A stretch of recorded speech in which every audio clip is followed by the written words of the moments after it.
panzi Terry J ashaya handina kana kumboposta picture kubva nezuro because ndasingabhelieve kuti kwanzi ashaya. Ndetungofunga kuti pamwe zvinhu zvekunyepa noti pakuita kunge ndizuro pandaimitira Sano tiri padhuze nepatownhouse ndichimitira Sano zvikuita kunge zvakaitika nezuro zvoti ndatadza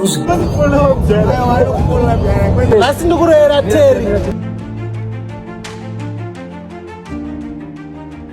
I'm sorry, Chico.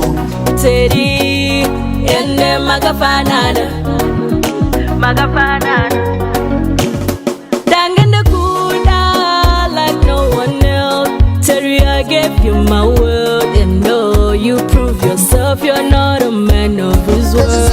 Ndanga kutadzira chipo nezvandakaita asi kuti tichembedzane newe ndizvo zvandaida.